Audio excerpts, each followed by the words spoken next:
5 to 10 years. ये इसका incubation period है। ये क्या हो गया?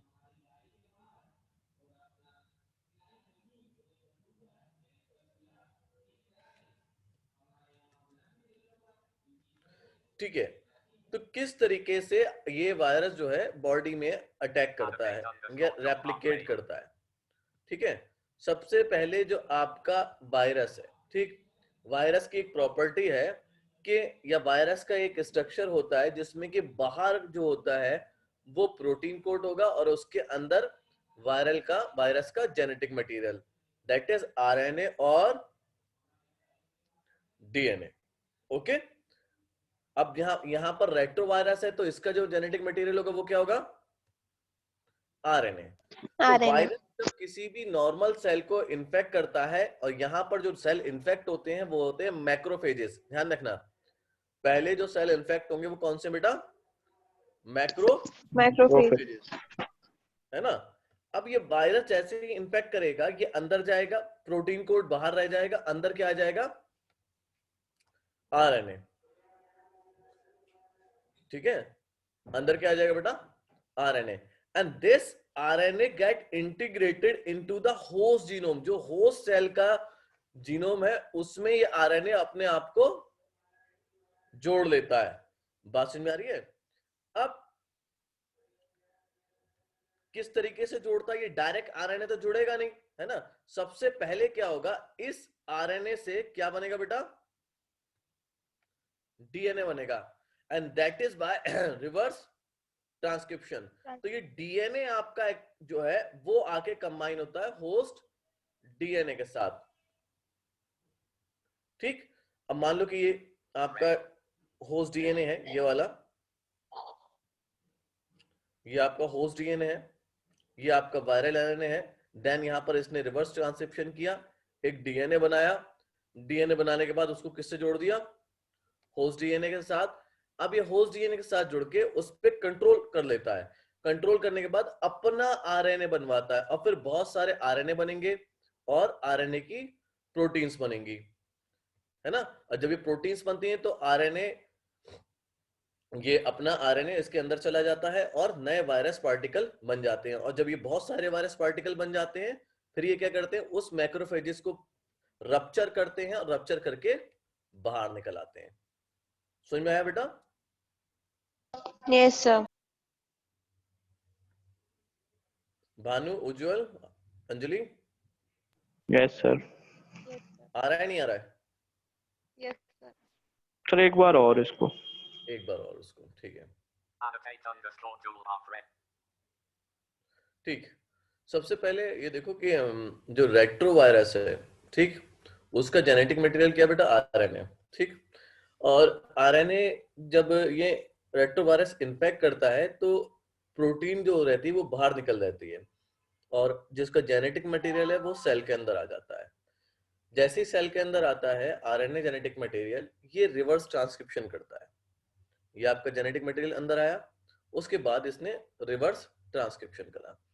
रिवर्स ट्रांसक्रिप्शन से क्या होता है? आरएनए से क्या बनता है? डीएनए।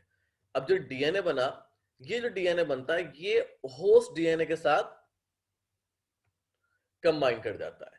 ठीक, जब ये होस्ट डीएनए के साथ कंबाइन कर जाता है, अब ये होस्ट डीएनए पे कंट्रोल करने लगता है, वायरल डीएनए। तब ये क्या कहता है कि आप जो है मेरे लिए आरएनए बनाओ।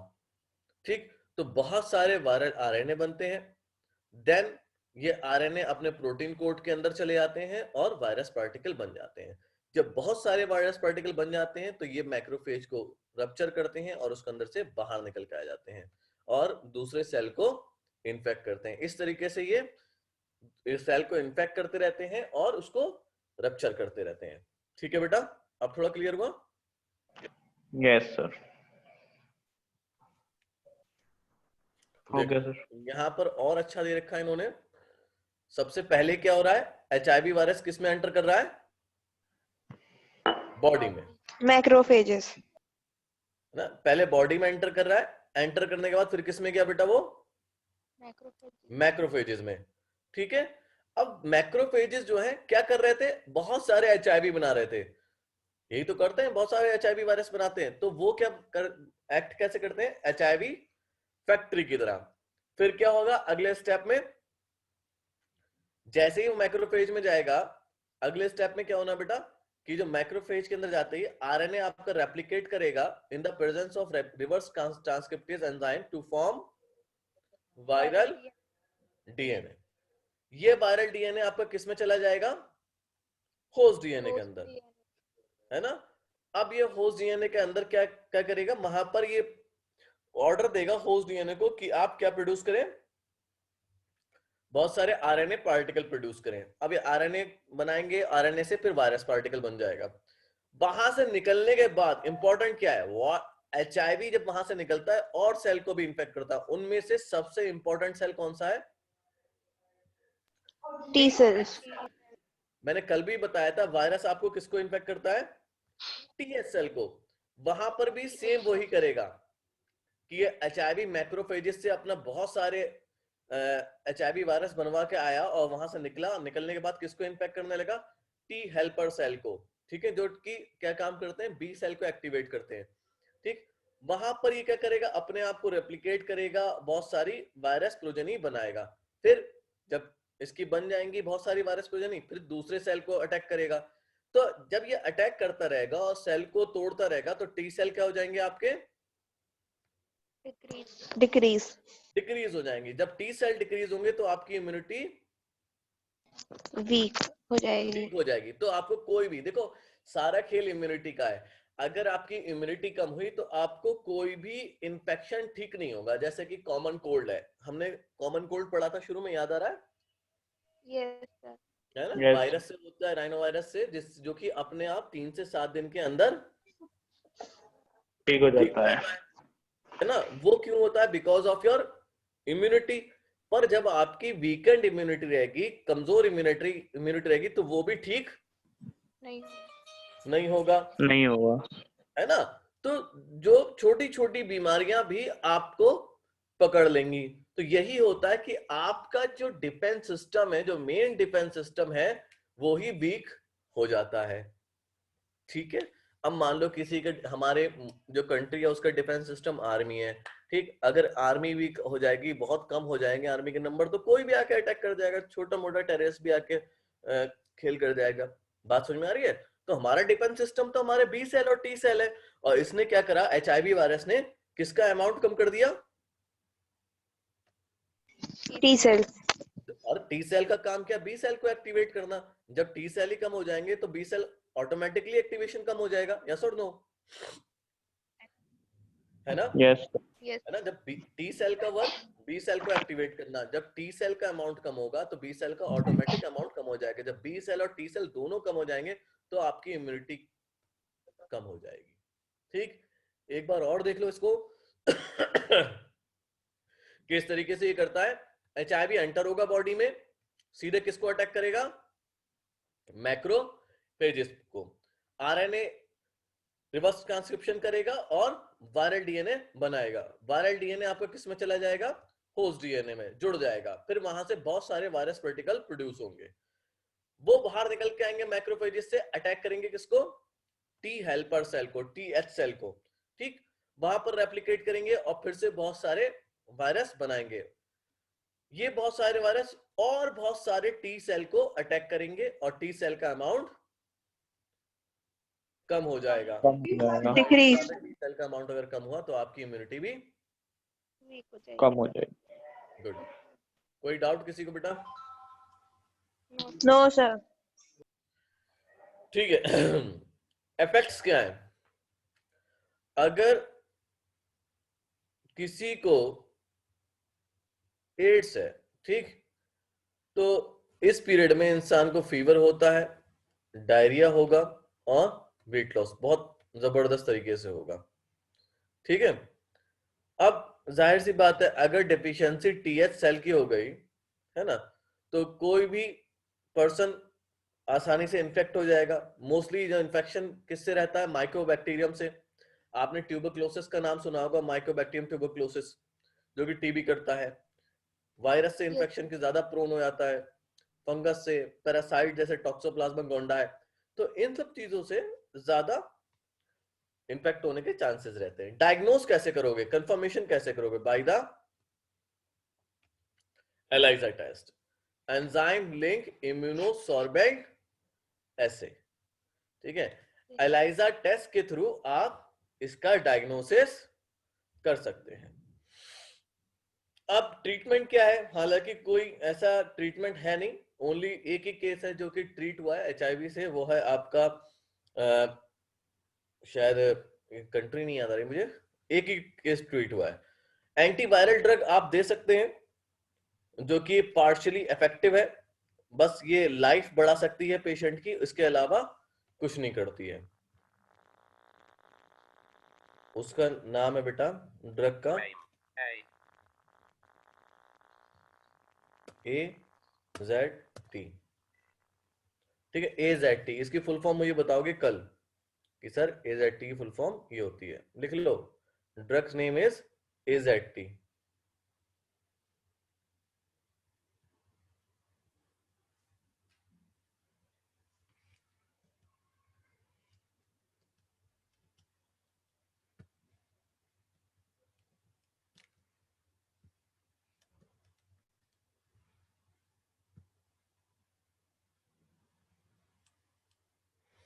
प्रिवेंशन ऑफ एड्स, एड्स का प्रिवेंशन कैसे कर सकते हैं?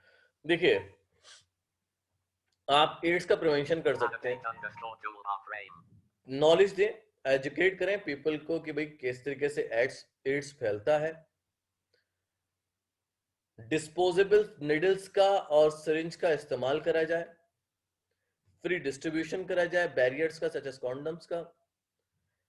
ब्लड बैंक में HIV टेस्टिंग हो जिससे कि ब्लड बैंक सेफ रहे HIV से।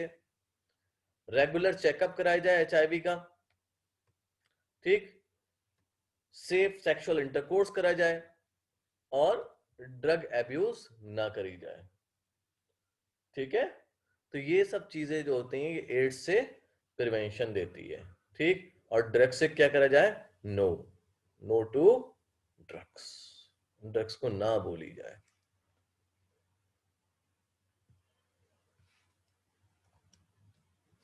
Cancer, now will talk about the cancer.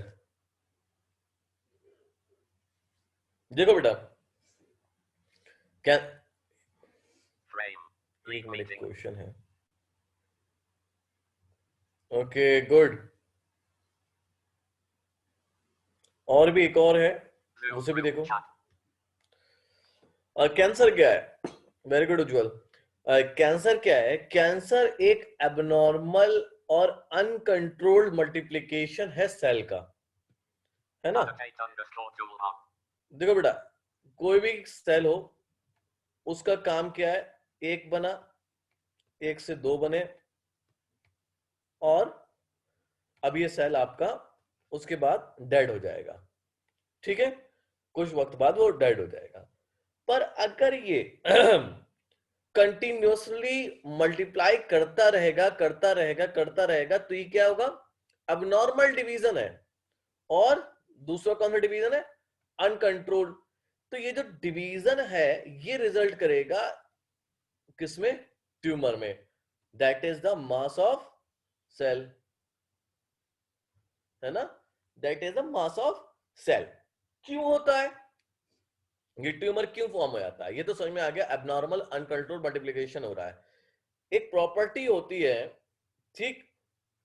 जब सेल डिवाइड कर रहा होता है तो उसमें एक प्रॉपर्टी आती है कांटेक्ट इनहिबिशन, कि वो कांटेक्ट करता है और अपना डिवीजन को, आने वाले अगले डिवीजन को इनहिबिट करता है कि अब मुझे डिवाइड नहीं होना।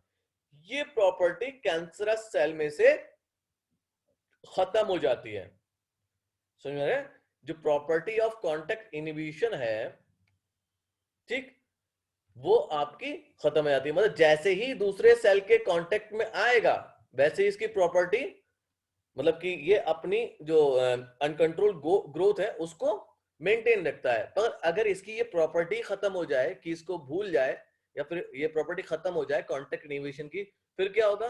फिर ये लगातार अपने आप को मल्टीप्लाई करता रहेगा। बात समझ में आई बेटा? Yes, sir. क्या वजह होती है इनकी लगातार मल्टीप्लाई की? Because they Contact inhibition. Cell do not have, Property of contact inhibition. आवाज नहीं आ रही बेटा, जोर से बोलो।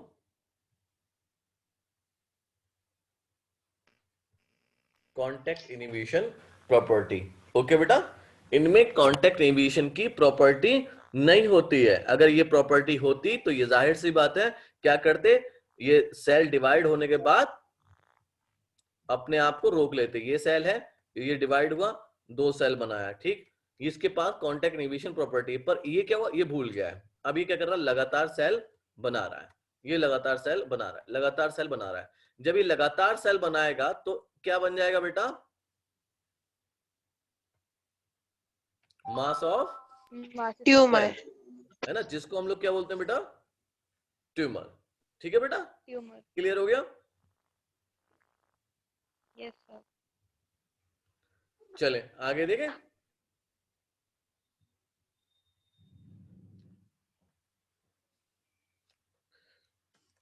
अच्छा, टाइप्स ऑफ ट्यूमर देख लो एक बार। देखो 2 तरीके के ट्यूमर होते हैं।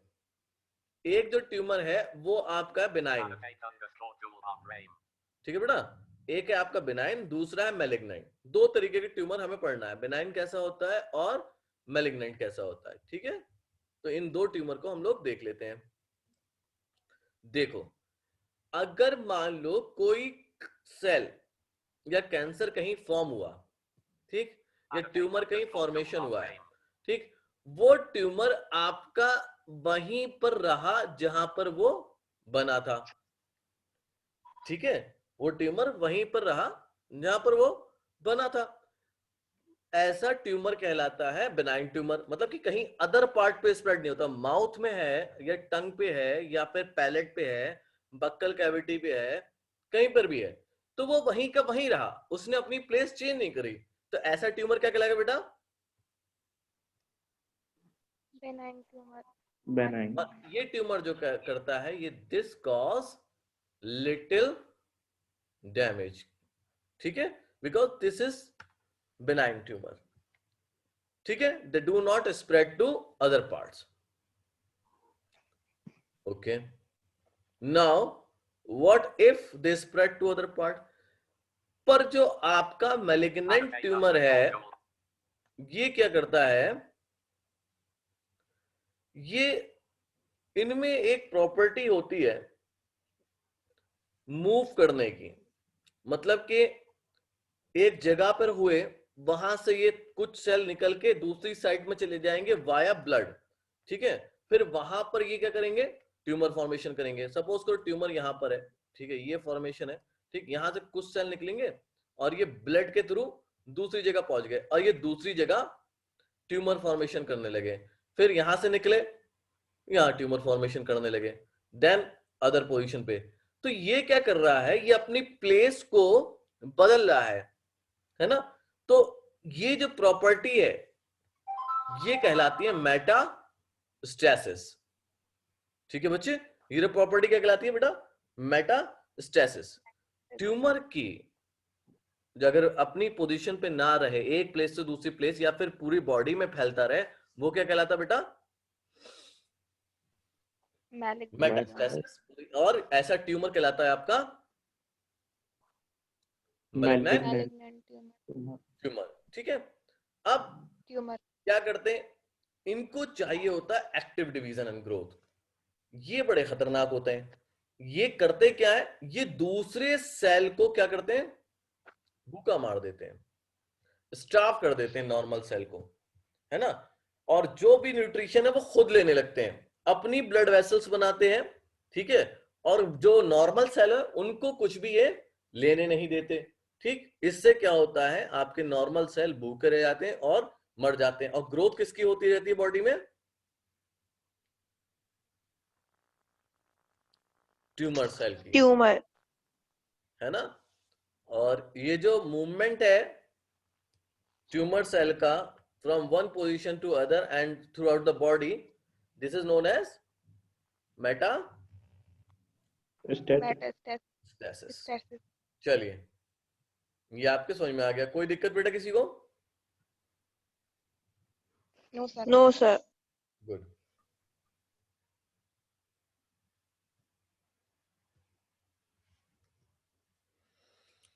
कॉजेस क्या है कैंसर के? बेटा 3 कॉजेस हैं मेन, एक तो फिजिकल, एक केमिकल और तीसरा लॉजिकल। लॉजिकल। 3 कॉजेस हैं। फिजिकल में आता है बेटा रेडिएशन, चाहे वो आयनाइजिंग रेडिएशन हो चाहे वो नॉन आयनाइजिंग रेडिएशन हो। आयनाइजिंग रेडिएशन जैसे कि एक्सरेज एंड गामा रेज, और नॉन आयनाइजिंग रेडिएशन जैसे आपकी UV rays. UV rays. UV rays. होता क्या है कि ये जब रेस आपकी पड़ती हैं डीएनए पे, तो डीएनए में क्या होता है, म्यूटेशन होता है। उस म्यूटेशन की वजह से एक जो सेल है वो आपका कैसा बदल जाता है, म्यूटेट हो जाता है, यानी कि उसकी जो कांटेक्ट इनहिबिशन वाली प्रॉपर्टी है वो खत्म हो जाती कम हो जाती है ना। और वो किस में बदल जाता है बाद में, ट्यूमर में। ठीक है, Tumor. ये तो हो गई वजह फिजिकल एजेंट, फिजिकल एजेंट की वजह से। दूसरा केमिकल एजेंट्स की वजह से। बहुत सारे लोग टोबैको स्मोक भी करते हैं, that is the major cause of lung cancer. Vinyl chloride है, कैफीन है, निकोटीन है, मस्टर्ड गैस है, they also mutate the DNA and cause tumour. ठीक है, अगला बायोलॉजिकल एजेंट यानी कि जिंदा।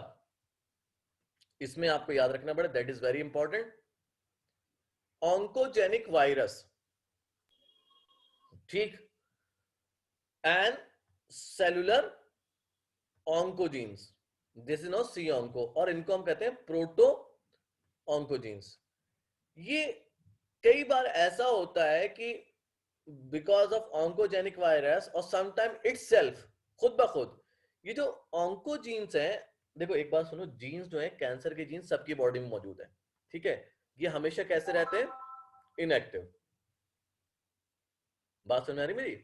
आपकी बॉडी में ऑन्कोजीन्स रहते हैं, किस फॉर्म में रहते हैं, इनएक्टिव फॉर्म में, जिनको हम कहते हैं Inactive form. या प्रोटो ऑन्कोजीन्स, है ना। जब भी सी ऑन्कोजीन आपके एक्टिवेट होते हैं तो कैसे बदल जाते हैं, ऑन्कोजेनिक यानी कि कैंसर कॉजिंग जीन में। Yes sir. कई बार वायरस की वजह से आपके ऑन्कोजीन्स एक्टिवेट होते हैं, कई बार खुद ब खुद ये ऑन्कोजीन्स आपके एक्टिवेट्स हो जाते हैं, जिसकी वजह से क्या होता है,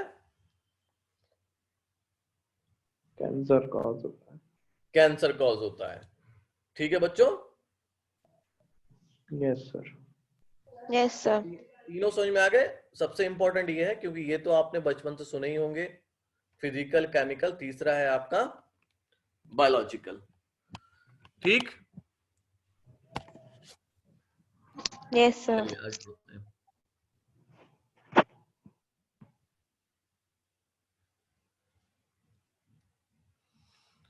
कैंसर का आप डिटेक्शन कैसे करेंगे, how will you detect the cancer? Cancer detect कैसे करा जाएगा बेटा? पहली चीज है बायोप्सी, दूसरा है इमेजिंग टेक्निक्स, तीसरा है यूज ऑफ एंटीबॉडीज, तीसरा है मॉलिक्यूलर बायोलॉजी टेक, चौथा है मॉलिक्यूलर बायोलॉजी टेक्निक।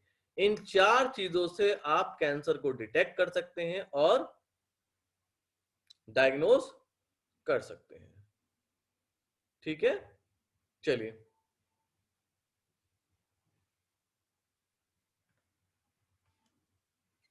बायोप्सी क्या है, व्हाट इज बायोप्सी? देखो बेटा, कोई पेशेंट है, मान लो उसको कैंसर का लग रहा है कि कैंसर हो सकता है, तो क्या करते हैं कि जिस टिश्यू में कैंसर लगता है उस टिश्यू को हम लोग निकालते हैं और लैब में भेजते हैं। वो लैब होती है बेटा हिस्टोपैथोलॉजी की। ठीक, उस टिश्यू को स्टेन करा जाता है, रंगा जाता है और एग्जामिन करा जाता है माइक्रोस्कोप में। अगर वो सेल नॉर्मल सेल से अलग दिखता है तब हम कंफर्मेशन देते हैं कि ये जो है कैसा सेल है बेटा, Tumor cell. ट्यूमर सेल है या कैंसरस सेल है। तो बायोप्सी में बेसिकली हम क्या करते हैं, कोई भी टिश्यू लेते हैं जहां पर उसको सस्पेक्टेड है कि ये कैंसरस सेल हो सकता है, फिर हम उसको लैब भेजते हैं, लैब में कंफर्मेशन आता है कि whether it is a tumour cell और नॉर्मल सेल। ठीक है बेटा? Yes, sir. पहला क्या होगा आपका, बायोप्सी होगा।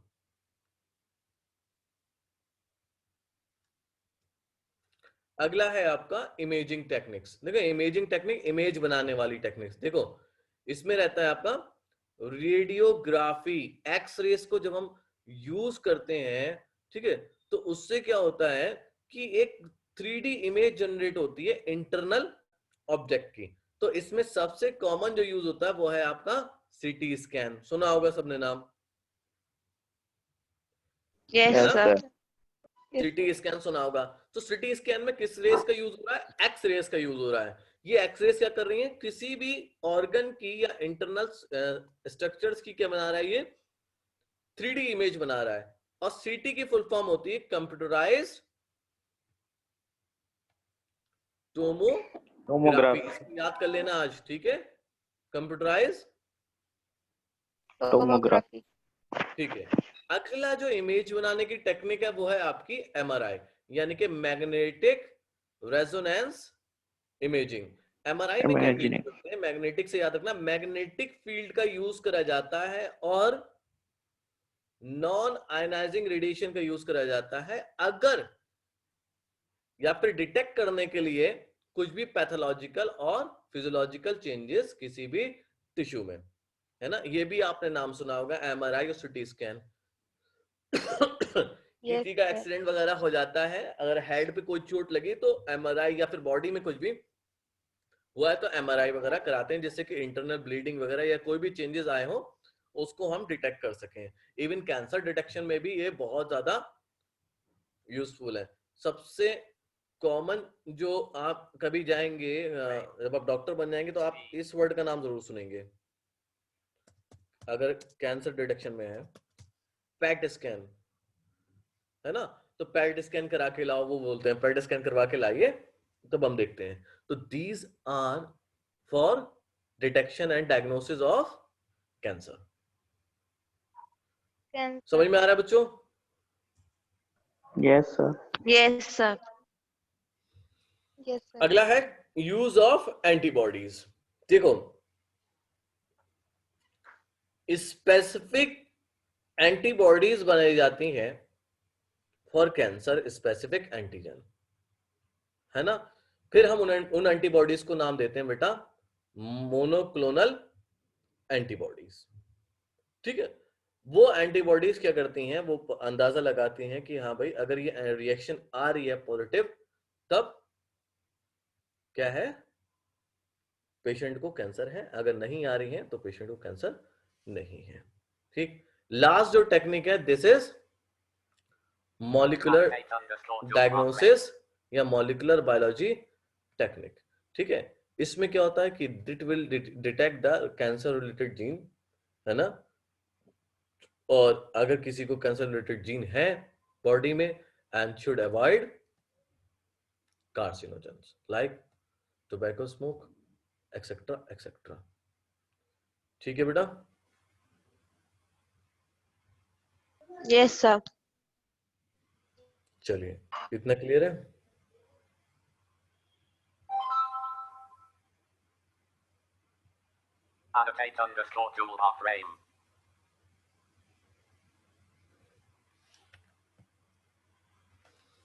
ट्रीटमेंट कैसे करेंगे कैंसर का? Radiotherapy, chemotherapy, immunotherapy, surgery. Radiotherapy में क्या करते हैं, आपको मालूम है कि अगर किसी साइट पे, ठीक, किसी बॉडी में कहीं पे आपके कैंसरस सेल हैं तो उनको हम लोग एक्सरे से किल करते हैं उन सेल्स को, ठीक है, जिससे कि वो कैंसरस सेल आपके खत्म हो जाए। ठीक। क्या करते हैं हम लोग